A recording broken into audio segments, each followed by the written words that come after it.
Hello scorpions, welcome to Guruma Hindi tarot. और ये reading है 15 सितंबर से लेके 21 सितंबर तक की। तो चलिए देखते हैं आपके लिए क्या मैसेजेस हैं इस वीक में एंड आप क्या एक्सपेक्ट कर सकते हैं लव में। Messages for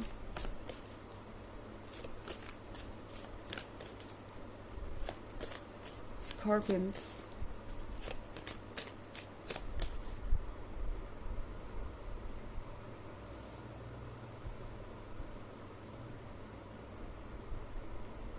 Eight of Wands, Six of Wands, the Moon, the Oak King, and the Lady and the Lord. Okay. तो हमारे पास है six of Adams. Six of Adams के साथ लग रहा है कि आप किसी से दूर जा रहे हैं और कोई आपसे दूर जाने की कोशिश कर रहा है। ये एक ऐसा ब्रेकअप हो सकता है जो अनफॉर्चुनेटली किसी ऐसे रीज़न के वजह से हुआ जो आपके लिए बहुत पेनफुल था। लाइक हो सकता है इस पर्सन ने डिस्ट्रैक्शन को अपना बिहेवियर बना लिया था। लाइक हो सकता है ये पर्सन उन लोगों में से हो जो कॉन्टिन्यूसली फ्लर्ट कर रहा था या दूसरे लोगों के करीब जा रहा था, बार बार आपको एक ऑप्शन की तरफ फील करवा रहे थे या आपको ऐसे फील करवा रहे थे जैसे कि आप कुछ गलत कह रहे हैं, लाइक कंप्लेन कर रहे हैं तो आप एक ओवर थिंकर है और कुछ ज़्यादा ही नैरो माइंडेड है। कंट्रोल करना चाहते हैं चीज़ों को या डोमिनेट करना चाहते हैं। मतलब आपको ब्लेम कर रहे हो सकते हैं अपने लिए सोचने पर या ये बताने पे कि उनकी क्या बाउंड्रीज होनी चाहिए। ये पर्सन कभी बाउंड्रीज को रिस्पेक्ट नहीं कर पाया। हो सकता है इन्होंने आपसे ये भी कहा हो कि आप एक ओवर थिंकर है और आप चीज़ों को ओवर एनालाइज करते हैं एंड इसीलिए चीज़ें इतनी कॉम्प्लिकेटेड हो जाती हैं। ये पर्सन हो सकता है आपको ही बुरा फील करवा रहा हो आपके बारे में, आपको ऐसे फील करा रहा हो जैसे जो कुछ भी हो रहा है वो आपकी वजह से ही हो रहा है।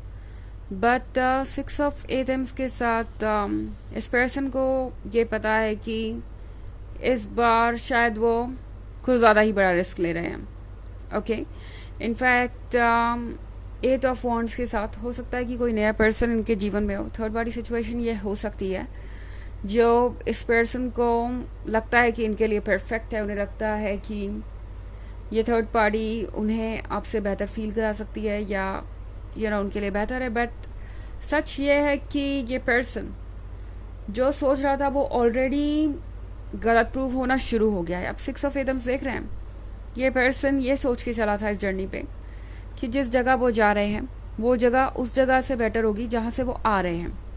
बट यहाँ भी सिचुएशन बदल गई है। इस पर्सन को अब धीरे धीरे समझ में आ रहा है कि दूर से चीज़ें जैसी दिखाई दे रही थी, दूर से जितनी अच्छी चीज़ें लग रही थी उतनी अच्छी रियलिटी में है नहीं। द मून के कार्ड के साथ स्कॉर्पियंस टैरो आपसे कह रहा है कि डेप्थ में जाना ज़रूरी है, सच को देखना ज़रूरी है। बिकॉज अगर आप डेप्थ में नहीं जाएंगे तो आपको पता ही नहीं चलेगा कि आपको क्या करना चाहिए। ओके, डेप्थ में अभी बहुत सारी ऐसी चीज़ें छुपी हैं जिसके बारे में आपको पता होना चाहिए और वो चीज़ें सरफेस पे आएंगी वक्त के साथ। इनफैक्ट इसीलिए शायद आपके रिलेशनशिप में ये ठहराव आया है, ये पॉज आया है कि आप क्लियरली चीज़ों को देख पाए। बिकॉज अदरवाइज आप तेज़ी से आगे बढ़ रहे थे। जब भी हमारे लाइफ में कोई ऑब्स्टेकल आता है तो वो इसीलिए आता है कि हमें रोके उस काम को करने से जो शायद हमें इस वक्त नहीं करना चाहिए। एंड वही आपके साथ भी हो रहा है। आपको लग रहा है कि आप इस पर्सन को अच्छी तरीके से जानते हैं, बट अभी ऐसा बहुत कुछ हो सकता है जो इस पर्सन के बारे में जानना बाकी है और इसीलिए सारे ऑब्स्टेकल्स आ रहे हैं ताकि आप सही जगह पर सही वक्त पे हों और सही डिसीजन ले पाएं। द ओक किंग का कार्ड है यहाँ पे। तो द ओक किंग आपसे कह रहे हैं कि अपने दिमाग का इस्तेमाल कीजिए बजाय दिल के, क्योंकि दिल का जो अनकंडीशनल लव है वो आपको इस पर्सन को समझने नहीं देगा शायद। लाइक ये जो भी कर रहे हैं शायद आप उन चीज़ों को इग्नोर करते आए, उन रेड फ्लैग्स को इग्नोर करते आए हैं। बट अब आपके लिए ज़रूरत है कि आप प्रैक्टिकली सोचें कि क्या ये पर्सन उस अनकंडीशनल लव के लायक है। अनकंडीशनल लव बहुत अच्छी बात है, मगर इसमें भी ये श्योर करना होता है आपको कि अनकंडीशनल लव आप उसी को दे रहे हैं जिसके वो लायक है। Okay, and the lady and the Lord के साथ आप दोनों का जो रिलेशनशिप है वो वैसे तो बहुत अच्छा है। अगर मैं बात करूँ कंपैटिबिलिटी की या कनेक्शन की, तो ऐसा नहीं है कि आप दोनों में कनेक्शन नहीं है या कुछ लैक कर रहा है आपके साइड से। जो आप सोच रहे हो सकते हैं इस पर्सन की वजह से कि आपने ही शायद कुछ ज़्यादा कर दिया, आपने ही कुछ ज़्यादा सोच लिया। आपको इन सब बातों को इग्नोर करना चाहिए। ये तो बहुत कॉमन चीज़ें हैं, या आपका सोचने का तरीका ही गलत है। इस तरह की बातों को अपने दिमाग से निकाल दीजिए, क्योंकि आप बिल्कुल वही कर रहे हैं जो आपको करना चाहिए। इनफैक्ट ये जो रिलेशनशिप है वो कितना ज़्यादा स्ट्रांग है वो इस पर्सन को धीरे धीरे समझ में आएगा। एज आई सेड कि इस पर्सन को ऑलरेडी लग रहा है कि उन्होंने कोई गलती कर दी है किसी और को चूज़ करके, या कुछ ऐसा करके जो उन्हें नहीं करना चाहिए था। ये पर्सन ऑलरेडी अपने एक्शंस को लेके स्केप्टिकल हो चुका है। हालांकि ये एक जनरल रीडिंग है तो ये सबसे रेजोनेट नहीं करेगी। एनर्जी रिवर्स हो सकती है अगर आप क्रॉस वॉचर हैं। इसके अलावा अगर आप पिछले वीक की रीडिंग या ईयरली रीडिंग देखना चाहें 2023 के फर्स्ट, सेकेंड और फोर्थ क्वार्टर की, तो उसका लिंक आपको मिल जाएगा डिस्क्रिप्शन बॉक्स में हमेशा की तरह। चलिए आगे बढ़ते हैं।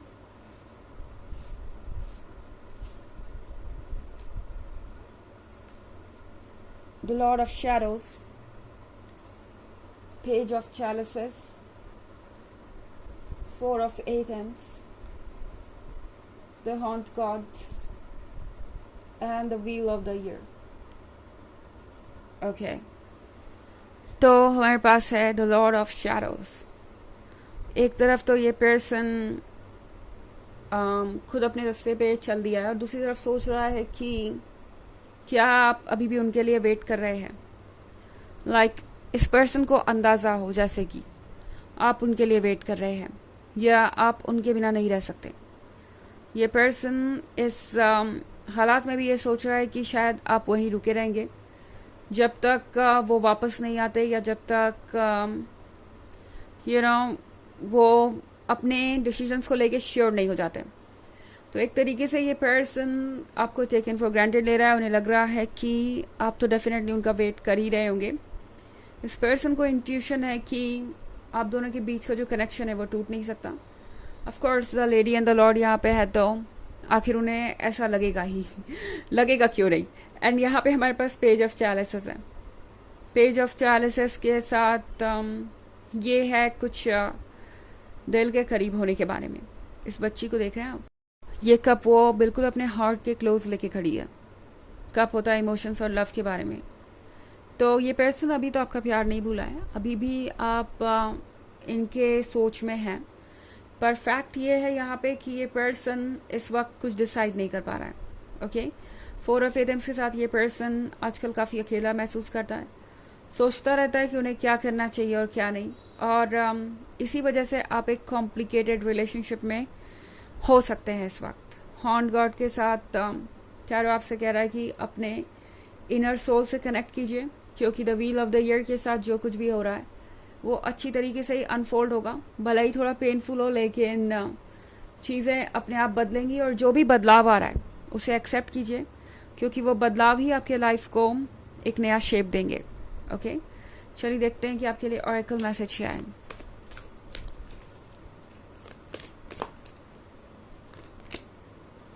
Joan of Arc, Voice of Truth, stand strong, focus on your purpose, release the fear of persecution and speak your truth। तो ये कार्ड आपसे कह रहा है कि आपको घबराने की ज़रूरत नहीं है, स्ट्रांग बने रहिए। आपके किस बात का किस चीज़ पे क्या असर होगा इस बारे में सोचना छोड़ दीजिए, और जो मन में आ रहा है वो बोलिए। ओके, क्योंकि आपके लिए वही इम्पॉर्टेंट है इस वक्त। अगर आप ज़्यादा सोचेंगे तो अपने मन को फॉलो नहीं कर पाएंगे। ओके, जो कि इस वक्त सबसे इम्पॉर्टेंट है। तो ये है रीडिंग इस वीक की। आई होप आपको अच्छी लगी होगी।